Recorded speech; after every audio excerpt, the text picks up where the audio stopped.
Hello प्यारे बच्चों, आपका स्वागत है मेरी क्लास में।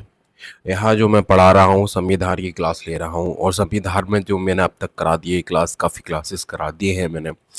तो जो हमारा इसमें टॉपिक चल रहा है वो संघ कार्यपालिका एवं विधायिका का चल रहा है। तो प्यारे बच्चों, बिना किसी देरी करते हुए हम लोग जो संघीय कार्यपालिका एवं विधायिका है उसके क्वेश्चन कराते हैं। और जो क्वेश्चन, वही क्वेश्चन मैंने लिए हैं जो एग्जाम के लिए बहुत ही ज़्यादा इम्पोर्टेंट रोल निभाते हैं और जो एग्जाम में पूछे जाते हैं। एग्जाम में वो ही जो ज़्यादातर मैंने क्वेश्चन लिए हैं जो एग्जाम में आए हैं। बिना एग्जाम में आए हुए मैंने बाहर कोई क्वेश्चन नहीं लिया है। जो एग्जाम में आए हैं उन्हीं क्वेश्चन को मैंने यहाँ पर लिया है। तो प्यारे बच्चों, आइए बिना किसी देरी के शुरुआत करते हैं। संसद और संसद संसद और राज्य विधानमंडलों के चुनाव के संबंध में चुनाव याचिका के सामने दायर की जा सकती है। मतलब कि इन्होंने पूछा कि संसद और राज्य विधानमंडल के चुनाव के संबंध में चुनाव याचिका में कौन सी या किसके सामने दायर की जा सकती है। तो आपको बताना है इसमें कौन कर सकता है। निर्वाचन आयोग, उच्च न्यायालय या सर्वोच्च सर्वोच्च न्यायालय या राष्ट्रपति। तो प्यारे बच्चे, आपका जो आंसर होगा वो उच्च न्यायालय होगा। कौन सा होगा? उच्च न्यायालय होगा। देश में हुए किसी भी चुनाव से संबंधित किसी मामले के खिलाफ, कोई भी मामला हो जाए और उसके खिलाफ न्यायालयों में याचिका दाखिल की जा सकती है। संसद एवं विधानमंडलों के बीच या संसद और एवं विधानमंडलों के चुनाव के संबंध में चुनाव याचिका उच्च न्यायालयों के समक्ष दाखिल की जा सकती है। ठीक है प्यारे बच्चों, आगे नेक्स्ट क्वेश्चन की ओर बढ़ते हैं। भारत में संसदीय क्षेत्रों की भारत में देखना, ये क्या पूछा है इसने कि संसदीय क्षेत्रों की संख्या कितनी होती है। प्यारे बच्चों, आपको ये बताना है कि भारत में जो संसदीय क्षेत्र है उसकी संख्या कितनी होती है और लोकसभा में कितने सांसद होते हैं। कि कौन से लोकसभा में हमारे कितने सांसद होते हैं। तो प्यारे बच्चों, आपको बताना है कितने सांसद होते हैं। तो आपको पता होगा कि लोकसभा में हमारे 550 जो है सांसद होते हैं। ठीक है, उनकी जो संख्या होती है सदस्यों की 550 होती है। लेकिन उसमें ना थोड़ा-सा एक एक चीज़ ये चेंजिंग है, वो अभी बताता हूँ। कि लोकसभा की कुल अधिकतम संख्या 550 हो सकती है, जिसमें राज्यों से 530 सदस्य, कितने? 530 सदस्य किससे आएँगे? स्टेट से आएँगे, ठीक है? स्टेट से। अब तथा संघ राज्य क्षेत्रों से मतलब कि यूटी से जो हमारे आते हैं वो कितने? 20 सदस्य आते हैं। वर्तमान में कुल संसदीय क्षेत्रों की संख्या 543 है। कितनी है? 543। तथा लोकसभा में कुल, देखो, कुल संसदीय क्षेत्रों की संख्या 543 है और जो हमारे लोकसभा में जो कुल जो है सभा में 545 सदस्य सांसद हैं। यह जो है सदस्य संख्या सन 2026 तक अपरिवर्तित रहेगी। मतलब कि जो ये साल है 2026 का, इसमें तो ये मतलब कि अपरिवर्तित रहेगी। फिर इसके बाद जो है 2026 के बाद इसमें या तो डेट आगे बढ़ा दी जाएगी या तो अ, हमारी जो है इससे कुछ संख्याएं परिवर्तन इसमें देखने मिलेगा। अब जो हमको उसमें दो एंग्लो इंडियन चुने जाते थे उनको भी हटा दिया गया है इसमें से। ठीक है, नेक्स्ट आगे की ओर बढ़ते हैं।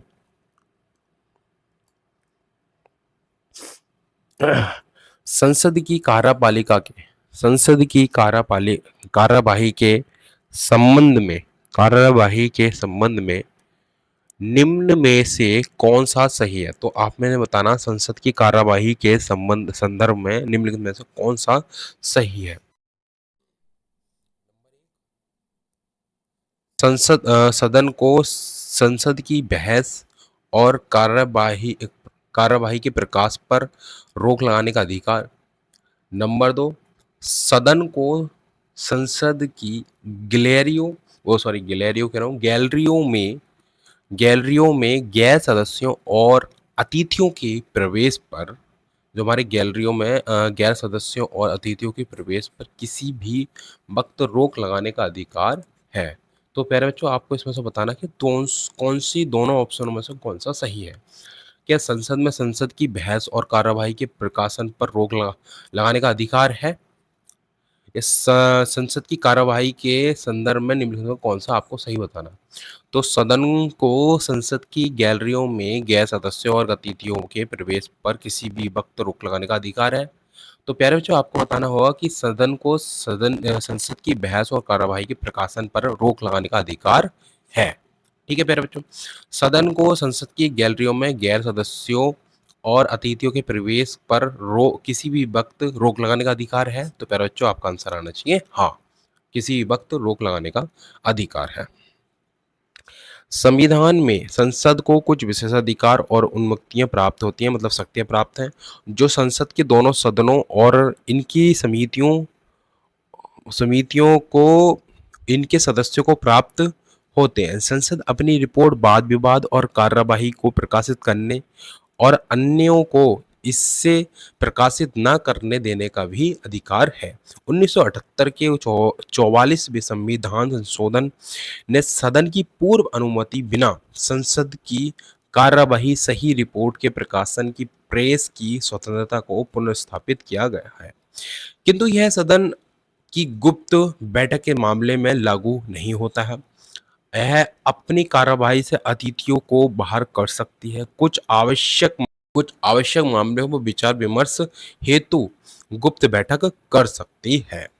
नेक्स्ट क्वेश्चन, आगे की ओर बढ़ते हैं। नेक्स्ट क्वेश्चन हमारा है, किसी सांसद के पद त्याग के संदर्भ में निम्नलिखित में से कौन सा सही है? मतलब जब हमारा कोई सांसद हो संसद का और जो है वो अपने पद का जो है अपना पद त्याग करे, तो उसके संदर्भ में कौन सा इसमें से आपको बताना सही है? पद त्याग उस तारीख से प्रभावी होगा जिस दिन जिस दिन अध्यक्ष त्याग पत्र स्वीकार कर लेता। अध्यक्ष जो है वो त्याग पत्र स्वीकार कर लेगा, तो उसका पद त्याग उस तारीख से प्रभावी होगा। तथा पद त्याग स्वीकृत होने के बाद, पद त्याग जो है उसका, और पद त्याग स्वीकृत होने के बाद सदस्य के पास पद त्याग वापस लेने का कोई विकल्प नहीं रहता, वापस नहीं ले सकता उसको। ठीक है, अगर सांसद ने अपना पद त्याग प्रभावी होने के लिए कोई भविष्य की तारीख निर्दिष्ट की है और यदि उसी दौरान अध्यक्ष ने त्याग पत्र स्वीकार कर लिया, तो पद त्याग उसी तारीख से प्रभावी होगा। तो प्यारे बच्चों, आपका आंसर आना चाहिए है कि इसमें से कोई भी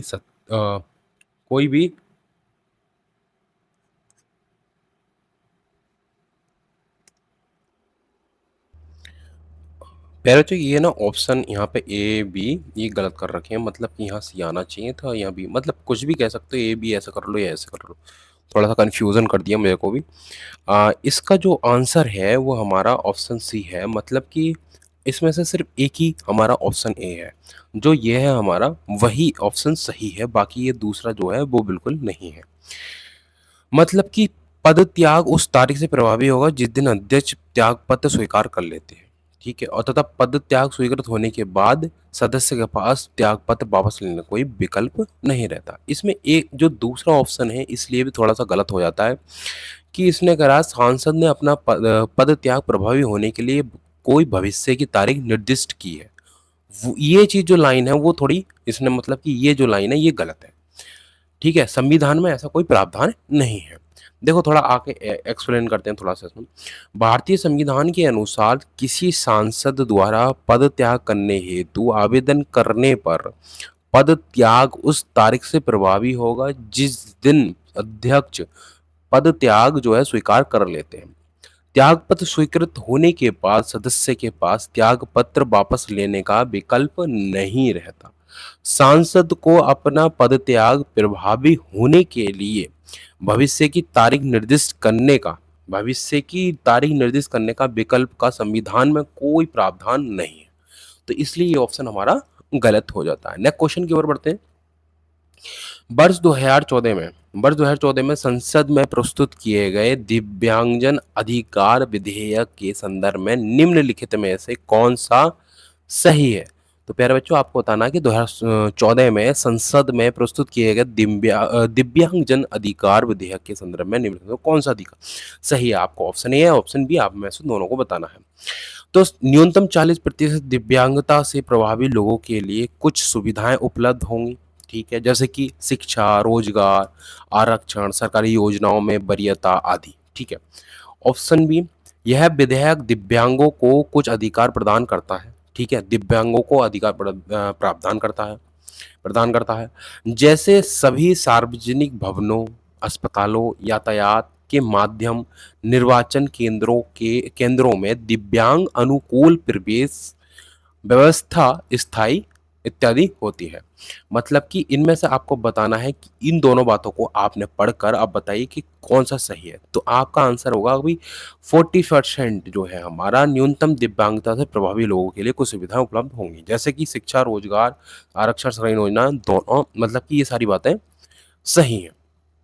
यह विधेयक दिव्यांगों को कुछ अधिकार प्रदान करता है, जैसे सार्वजनिक भवनों, अस्पतालों, यातायात के माध्यम में, निर्वाचन केंद्रों में दिव्यांग अनुकूल प्रवेश व्यवस्था इत्यादि होती है। तो दोनों ये भी सही है और ये भी सही है, दोनों के दोनों सही है। 2011 की जनगणना के अनुसार भारत में 2.68 करोड़ दिव्यांगजन हैं। वर्ष 2016 में 3 दिसंबर को अंतर्राष्ट्रीय दिव्यांग दिवस मनाया जाता है। कौन से? 3 दिसंबर को दिव्यांग दिवस मनाया जाता है। ठीक है दोस्तों, ये आपको डेट याद रख लेनी है। 3 दिवस जो हमारे 16 में ये चीज़ करी गई थी, 16 में 3 दिसंबर को अंतर्राष्ट्रीय दिव्यांग दिवस मनाया गया। दिव्यांगजन अधिकार विधेयक 2016 यह 1995 के अधिनियम का स्थान लेगा। किसका लेगा? 1995 के अधिनियम का स्थान लेगा। इस अधिनियम में निर्धारित दिव्यांगता की 7 शर्तों के स्थान पर 21 शर्तों को कवर किया गया है। इसके अंतर्गत बौद्धिक विकलांगता, मानसिक बीमारी, ऑटिज्म स्पेक्ट्रम विकार, सेरेब्रल पाल्स और जो हमारी वो होती है अर्ध पैरालाइज हो जाती है बॉडी, वो भी है, जैसे रोगों को शामिल कर लिया है। मतलब कि पहले जो ये इस प्रकार का क्वेश्चन जो होता है हमारा यूपी टेट, टीजीटी, पीजीटी में भी आता है, सुपर टेट में भी इस प्रकार का एक क्वेश्चन पूछा जाता है कि इसमें से जो पहले हमारे कितने स्थान इस अधिनियम में पहले जो विकलांगता की शर्तें थी वो 7 थी, लेकिन अब 21 कर दी हैं, क्योंकि ज़रूरत के हिसाब से 21 बढ़ाई गई हैं और ये बहुत ही ज़्यादा इंपॉर्टेंट भी होती हैं। तो प्यारे बच्चों, अब नेक्स्ट क्वेश्चन की ओर बढ़ते हैं। नेक्स्ट क्वेश्चन हमारा प्रश्नकाल के दौरान पूछा जाने वाला एक प्रकार का प्रश्न है। सदन में इसका मौखिक उत्तर नहीं मांगा जाता। इस पर तत्पश्चात कोई भी अनुपूरक प्रश्न नहीं पूछा जा सकता। तो आपको बताना कौन सा है। प्रश्नकाल के दौरान की बात चल रही है, तो तारांकित है या अतारांकित है। तो मेरे समझ में ये आता है कि भाई जो प्रश्नकाल के दौरान पूछा जाने वाला एक प्रकार का प्रश्न है और सदन में इसका मौखिक उत्तर नहीं मांगा जाता। जब उत्तर मौखिक नहीं मांगा जाता तो इस पर तत्पश्चात कोई भी अनुपूरक प्रश्न नहीं पूछे जा सकते। जब मौखिक नहीं मिलता है तो वो होता है आतारांकित। ठीक है, क्या होता है? आतारांकित। आतारांकित प्रश्न वह होता है जिसका सभा में मौखिक उत्तर नहीं होता, मौखिक उत्तर नहीं मांगा जाता और जिस पर कोई अनुपूरक प्रश्न नहीं पूछा जा सकता। ऐसे प्रश्न का लिखित उत्तर, ठीक है प्यारे बच्चों, मौखिक नहीं दिया जाएगा, लिखित उत्तर प्रश्नकाल के बाद जिस मंत्री से वह प्रश्न पूछा जाता है उसके द्वारा सभा पटल पर रखा मान लिया जाता है। ठीक है, तो वो जिससे पूछा जाएगा वह व्यक्ति उत्तर मतलब जो है लिखित रूप में देगा। इसे सभा की उस दिन की अधिकृत कार्यवाही वृत्तांत ऑफिशियल रिपोर्ट में छापा जाता है। लिखित उत्तर के लिए केवल 230 प्रश्नों को सूचीबद्ध किया जा सकता है। ठीक है मेरे बच्चों, नेक्स्ट आगे की ओर बढ़ते हैं। किसी भी राज्य में राष्ट्रपति शासन, अगर कोई भी राज्य है उसमें राष्ट्रपति शासन के संदर्भ में निम्नलिखित में से कौन सा वक्तव्य सही है। मतलब राष्ट्रपति के शासन के बारे में आपको बताना है कि भाई कौन सी इसमें से बातें सही है। राष्ट्रपति शासन किसी भी समय राष्ट्रपति द्वारा वापस लिया जा सकता है, ये आपको बताना है। क्या ये ऑप्शन सही है? ऑप्शन 2, राष्ट्रपति शासन के खंडन के लिए संसद का अनुमोदन अनिवार्य नहीं है। क्या आपको बताना है क्या ये ऑप्शन सही है या ये वाला ऑप्शन सही है? तो पहले बच्चों आपका आंसर आना चाहिए कि दोनों सही है।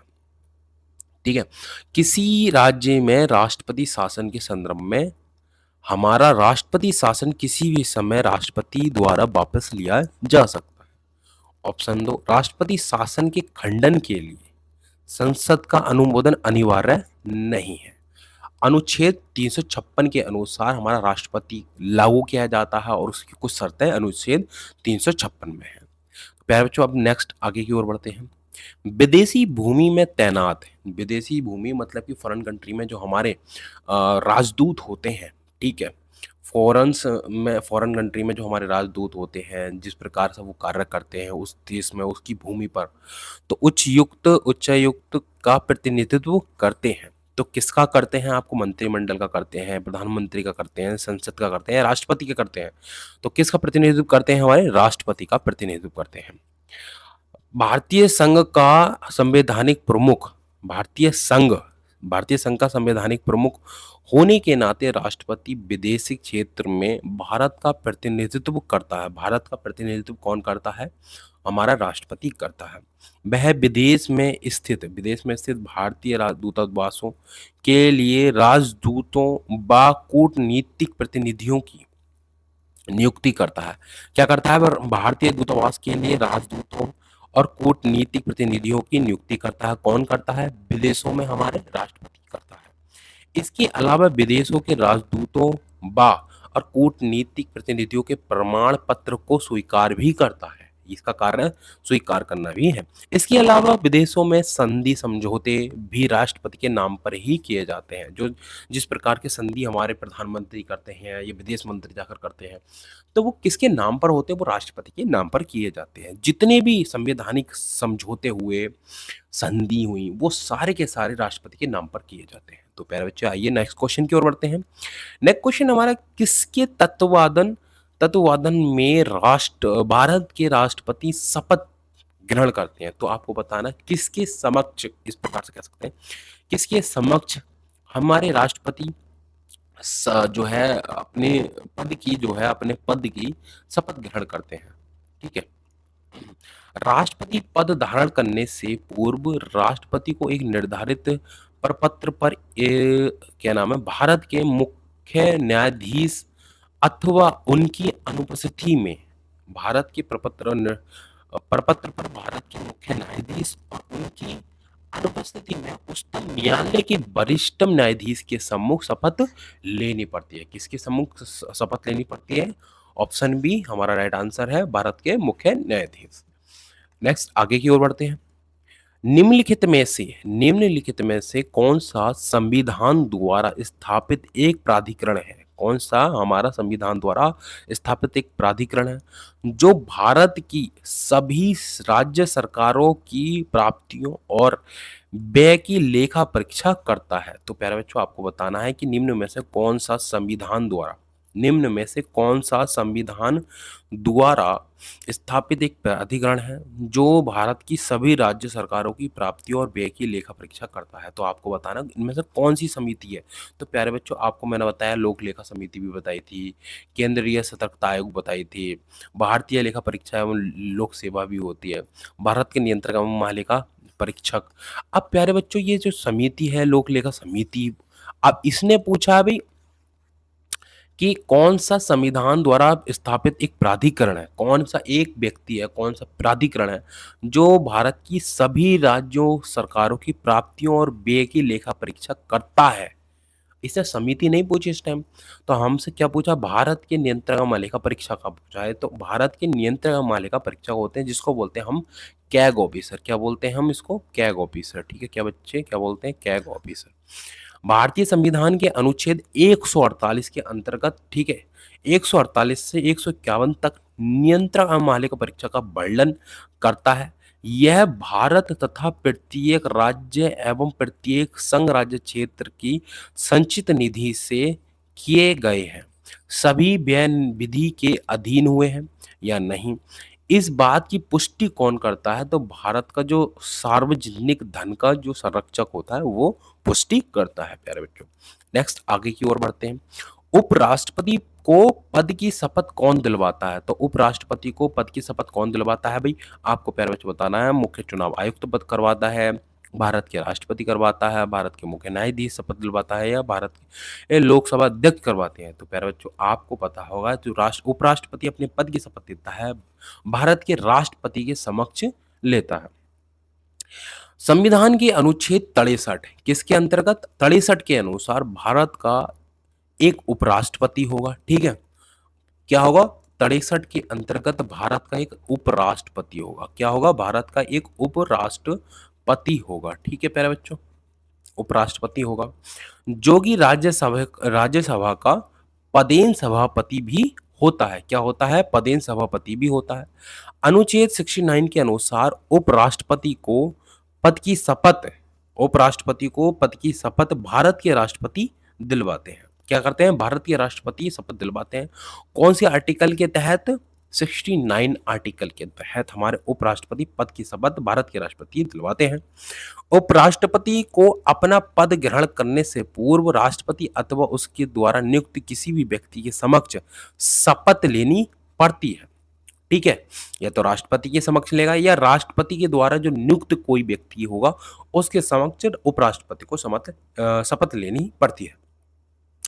राष्ट्रपति के पद खाली रहने पर, राष्ट्रपति का अगर पद खाली है तो उस वक्त जो है किसी कारणवश राष्ट्रपति का जो है मान लीजिए कोई देहांत हो जाता है राष्ट्रपति का, या किसी कारणवश बीमार हो गए, या कहीं किसी यात्रा के दौरान, कहीं यात्रा है, किसी यात्रा पर है, या कुछ भी कारणवश, किसी भी कारणवश क्या होगा, अगर वो अपने पद से, अगर उनका जो पद है वो खाली है, तो उपराष्ट्रपति उनके पद को संभाल सकता है। और यह सीमा जो है 6 महीने तक, जो है 6 महीने तक उपराष्ट्रपति राष्ट्रपति के पद को संभाल सकता है। अगर राष्ट्रपति 6 महीने के अंदर अंदर राष्ट्रपति का पद भर लेना चाहिए। ऐसे जैसा कार्य, और जो है उन्हीं के बराबर जो है उपराष्ट्रपति राष्ट्रपति का कार्य करता है, सारी शक्तियां उसी के पास प्राप्त होती है। यदि उपराष्ट्रपति नहीं है तो सर्वोच्च न्यायालय के मुख्य न्यायाधीश भी राष्ट्रपति का कार्यभार संभाल सकते हैं। अगर मान लीजिए उपराष्ट्रपति की नियुक्ति नहीं है, या किसी कारणवश उपराष्ट्रपति नहीं है, और उपराष्ट्रपति भी नहीं है, और राष्ट्रपति भी नहीं है, तो उस वक्त हमारे देश के जो मुख्य न्यायाधीश होंगे वो राष्ट्रपति का कार्यभार संभाल सकते हैं। नेक्स्ट क्वेश्चन की ओर बढ़ते हैं हम। प्यारे बच्चों, सरकार को जनता का पैसा खर्च करने का अधिकार सरकार है। अब सरकार को हमारा पैसा है, अब सरकार को पब्लिक का अगर पैसा खर्च करना है तो क्या करना पड़ेगा? खर्च करने का अधिकार कौन देता है? तो भारत के नियंत्रक एवं महालेखा परीक्षा देते हैं, लोकसभा देता है, राष्ट्रपति देते हैं, या संसद देती है। मतलब सरकार को जनता का पैसा खर्च करना है तो कौन अधिकार देगा? तो संसद देगी, उसको अधिकार देगी। और जितना भी पैसा है, पब्लिक पर्स है, उसमें से पैसा खर्च करना पड़ेगा अगर सरकार को, उसमें सबसे पहले संसद की अनुमति लेनी पड़ती है। अब अनुच्छेद 266 के अनुसार, विधायिका के प्राधिकार के बिना, विधायिका के प्राधिकार मतलब कि एक आपको विधायिका ली जाएगी, फिर जब संसद अनुमति दे देगी आपको, तभी आप पब्लिक पर्स में से, समेकित कोष में से आप पैसा खर्च कर सकते हैं। और समेकित कोष जितना भी हमारा ये कोष होता है, उसमें से वो हमारा उसी में से हमारा भी बजट भी बनाया जाता है, देश का बजट ही बनाया जाता है। और सबसे पहले आपको संसद के सामने पेश किया जाएगा, ठीक है, भाषण दिया जाएगा, फिर उसके बाद जो है संसद में भाषण देने के बाद आपका बजट आपके लिए पेश किया जाएगा। अनुच्छेद 266 के अनुसार, विधायिका के प्राधिकार के बिना, विधायिका के प्राधिकार के बिना कोई व्यय नहीं किया जा सकता है। अर्थात सरकार को धन खर्च करने की अनुमति संसद द्वारा प्रदान की जाती है। क्या बोला इसने? सरकार को धन खर्च करने की अनुमति संसद द्वारा प्रदान की जाती है। किसके द्वारा? संसद के द्वारा प्रदान की जाती है। संविधान द्वारा वित्त संबंधी शक्तियां लोगों के निर्वाचित प्रतिनिधियों को सौंपी गई है। किसको सौंपी गई है? अभी संविधान द्वारा वित्त संबंधी शक्तियां लोगों के निर्वाचित प्रतिनिधियों की, मतलब कि जो हमारे द्वारा जो भी लोकसभा में जो हमारे सदन है, उसमें जो निर्वाचित सदस्य हैं लोगों के द्वारा, हमारे द्वारा, उनको, उनके प्रतिनिधियों को सौंपी गई है, ठीक है। पैरा नेक्स्ट क्वेश्चन की ओर बढ़ते हैं। संसद के किसी भी सदन के एक सदस्य द्वारा एक औपचारिक प्रस्ताव है, कि सदन कुछ करता है तो कुछ किए जाने का आदेश देता है या किसी बात के संबंध में कोई राय व्यक्त करता है। तो आप इसमें से आपको बताना प्रस्तावक होते हैं, मत है, राय है, इच्छा पत्र है। प्यारे बच्चों आपको बताना क्या है। तो हमारा जो है ये प्रस्ताव होता है। क्या होता है? प्रस्ताव होता है। प्रस्ताव संसद के किसी भी सदन के एक सदस्य द्वारा एक औपचारिक प्रस्ताव है जो कि सदन में कुछ का आदेश देता है। क्या करता है? कुछ किए जाने का, कुछ करने का आदेश देता है। क्या? प्रस्ताव। या किसी बात का संबंध में कोई राय व्यक्त करता है। तो प्यारे बच्चों अब नेक्स्ट क्वेश्चन की ओर बढ़ते हैं।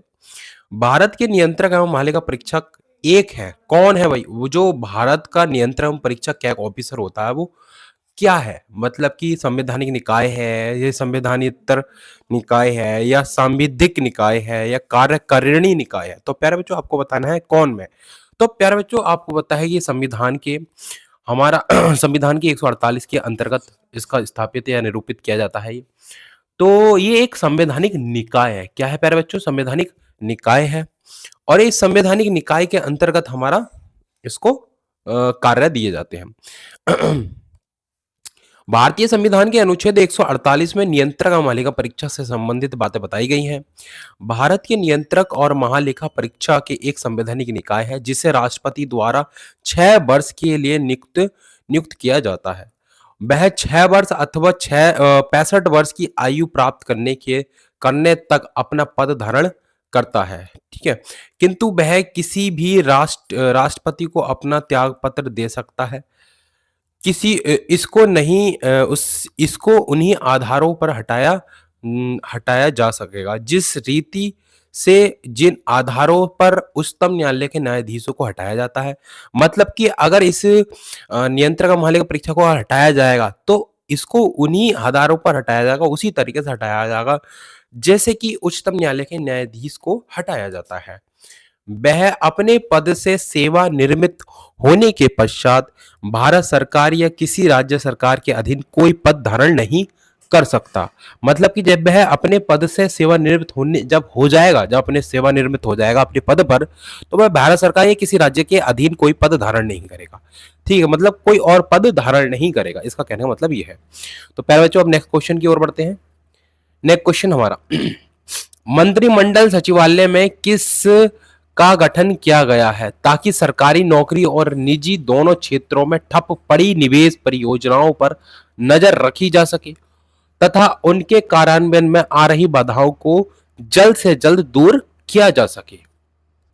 तो प्यारे बच्चों आपको बताना है इनमें से जो हमारी सरकारी संस्था और जो निजी क्षेत्र है, निजी क्षेत्र में जितनी भी हमारी संस्था वगैरह हैं उनमें निवेश पर जो नजर रखी जाती है, मतलब कि क्या उनमें बाधाएं आ रही हैं, क्या वो कोई किसी प्रकार से ठप पड़ी हैं या निवेश नहीं हो पा रहा, तो उस पर नजर रखता है। तो कौन नजर रखता है?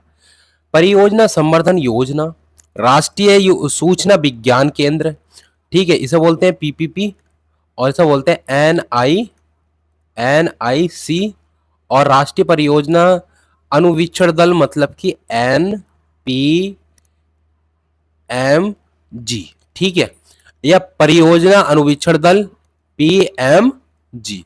तो आप प्यारे बच्चों आपको बताना कौन सा जो दल है वो किस प्रकार का गठन किया गया, कौन सा मंत्रिमंडल का।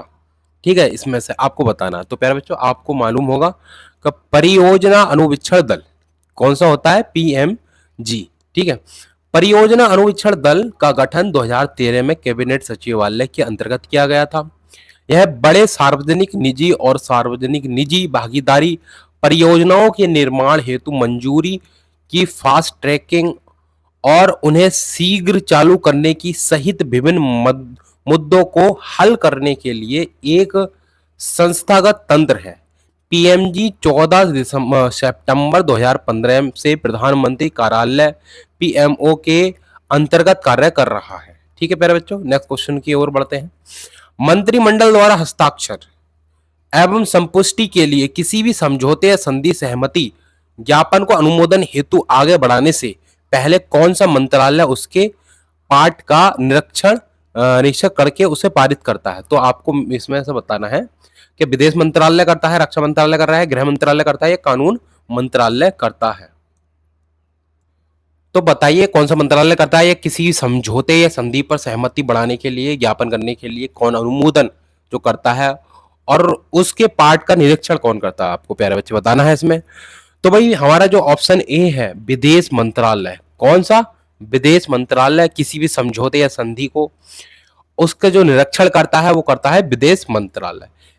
किसी भी समझौते, संधि, सहमति को मंत्रिमंडल द्वारा हस्ताक्षर एवं पुष्टि के लिए अनुमोदन हेतु आगे बढ़ाने से पहले विदेश मंत्रालय उसका निरीक्षण करके उसे पारित करता है प्यारे बच्चों। ठीक है बच्चों, नेक्स्ट आगे की ओर बढ़ते हैं। भारत सरकार कार्य आवंटन नियम 1961 के अनुसार, किसके? 1961 के अनुसार केंद्र शासित प्रदेशों के सभी वैधानिक, वित्तीय, बजट इत्यादि मामलों के लिए प्रमुख मंत्रालय कौन सा है? प्रमुख मंत्रालय कौन सा आपको प्यारे बच्चे बताना है। रक्षा मंत्रालय, गृह मंत्रालय, वित्त मंत्रालय या मानव संसाधन विकास मंत्रालय? तो आपको प्यारे बच्चे उसमें से बताना है। वित्त मंत्रालय भारत सरकार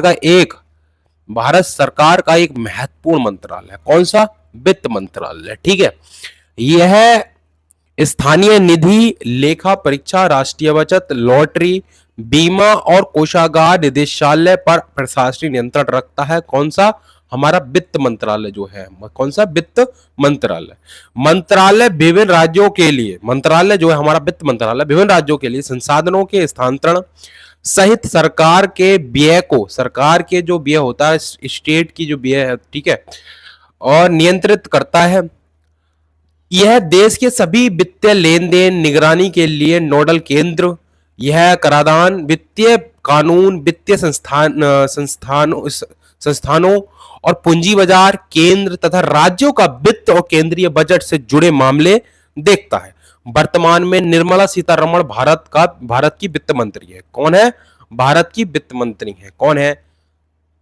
उनका नाम है सीतारमण, निर्मला सीतारमण। नेक्स्ट क्वेश्चन की और आगे की ओर बढ़ते हैं। निम्नलिखित में से कौन सा मंत्रिमंडल सचिवालय का स्कंद नहीं है? निम्नलिखित में से कौन सा मंत्रिमंडल सचिवालय का स्कंद नहीं है? प्यारे बच्चों आपको बताना है कौन सा जो है इसमें मंत्रिमंडल सचिवालय का स्कंद नहीं है। सेना नहीं है, प्रौद्योगिकी नहीं है, आसूचना नहीं है, या नागरिक नहीं है। तो प्यारे बच्चों सेना भी हमारा मंत्रिमंडल का जो है होता है स्कंद, और आसूचना भी हमारी जो होती है मंत्रिमंडल का हिस्सा ही है। नागरिक जो है हमारा मंत्रिमंडल का हिस्सा है। लेकिन जो प्रौद्योगिकी है यह भारत के संविधान में संसदीय शासन प्रणाली की सरकार है। ठीक है, जिसमें मंत्रिमंडल को कार्यपालक का दर्जा दिया जाता है। जो मंत्रिमंडल है वो कार्यपालक कहलाती है, क्योंकि वो सारे कार्य मंत्रिमंडल का ही होता है। मंत्रिमंडल सचिवालय में सिविल, नागरिक, सैन्य एवं आसूचना 3 प्रकार के स्कंद होते हैं। सिविल स्कंद मुख्य स्कंद है जो केंद्रीय मंत्रिमंडल को परामर्श एवं सहायता प्रदान करता है। इस विभाग का स्कंद सैन्य मामलों की रक्षा मंत्री की समिति, राष्ट्रीय सुरक्षा परिषद और अन्य समितियों को सचिवीय सहायता प्रदान करती है। जबकि आसूचना स्कंद केंद्रीय मंत्रिमंडल की संयुक्त आसूचना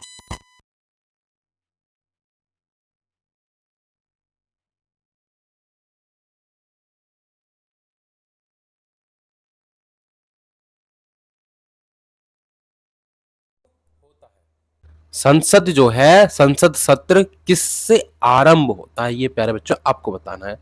राष्ट्रपति, मंत्रिपरिषद और विपक्ष के नेता के बीच एक बैठक के द्वारा, लोकसभा अध्यक्ष के संदेश पर, या दोनों सदनों में राष्ट्रपति के संयुक्त संबोधन करने से, या संसद के सभी नए सदस्यों द्वारा शपथ ग्रहण करने के से आरंभ होता संसद सत्र। तो प्यारे बच्चों इसका जो आंसर है, दोनों सदनों में राष्ट्रपति के संयुक्त संबोधन से संसद सत्र आरंभ होता है। ठीक है, तो संसद सत्र दोनों सदनों में राष्ट्रपति के संयुक्त संबोधन से आरंभ होता है। लोकसभा एवं राज्यसभा के अधिवेशन राष्ट्रपति के द्वारा ही बुलाए जाते हैं। ठीक है, जो कि लोकसभा और राज्यसभा के जो अधिवेशन राष्ट्रपति के द्वारा ही बुलाए जाते हैं, और सत्रावासन किए जाते हैं। सत्रावासन भी किसके द्वारा किया जाता है? राष्ट्रपति के द्वारा। दोनों बैठकों में 6 माह से अधिक का अंतर नहीं होना चाहिए। जब दोनों बैठक होंगी तो उसमें जो अंतर नहीं होना चाहिए, 6 माह से अधिक ज्यादा अंतर नहीं होने चाहिए। और ये जो आर्टिकल है, आर्टिकल 85 के अंतर्गत होता है। ठीक है, संसद सत्र। नेक्स्ट आगे की ओर बढ़ते हैं। राज्यसभा के लिए चुने गए नामांकित सदस्य का कार्यकाल कितना होता है? तो राज्यसभा के लिए चुने गए नामांकित सदस्य कार्यकाल कितना होता है प्यारे बच्चों? भाई राज्यसभा के लिए चुने जाएंगे नामांकित सदस्य, उनका कार्यकाल कितना होता है? तो प्यारे बच्चों 6 साल होता है। और लोकसभा के सदस्य के जो नामांकित सदस्य हैं उनके लिए कार्यकाल कितने साल का होता है? तो उनके लिए 5 साल का कार्यकाल होता है प्यारे बच्चों। राज्यसभा के लिए चुने गए नामांकित सदस्यों का कार्यकाल 6 वर्ष का होता है। अनुच्छेद 83 के अनुसार, किसके? अनुच्छेद 83(1) के अनुसार राज्यसभा का विघटन नहीं होता। तो अनुच्छेद 83(1) के अनुसार राज्यसभा का विघटन नहीं होता, अर्थात यह एक स्थायी सदन होता है। जो हमारा राज्यसभा होता है उस वो एक स्थायी सदन होता है जिसके 1/3 सदस्य प्रत्येक 2 वर्ष की समाप्ति पर सेवानिवृत्त होते हैं। अब जिसके 1/3 सदस्य जो है प्रत्येक 2 वर्ष की समाप्ति पर सेवानिवृत्त होते हैं प्यारे बच्चों। नेक्स्ट आगे की ओर बढ़ते हैं। सॉरी, आगे क्वेश्चन नहीं है, आपको ये क्वेश्चन यहीं तक मिलेंगे। और प्यारे बच्चों अगर ये क्लास आपको अच्छी लगी हो तो प्लीज सब्सक्राइब करें, और ऐसे ही क्वेश्चन, अगर आपको ऐसे क्वेश्चन देखने हैं, ऐसे क्वेश्चन सीखने हैं, और अगर आपको ऐसे ही क्वेश्चन चाहिए तो प्लीज मेरे चैनल को सब्सक्राइब करें। Thank you so much.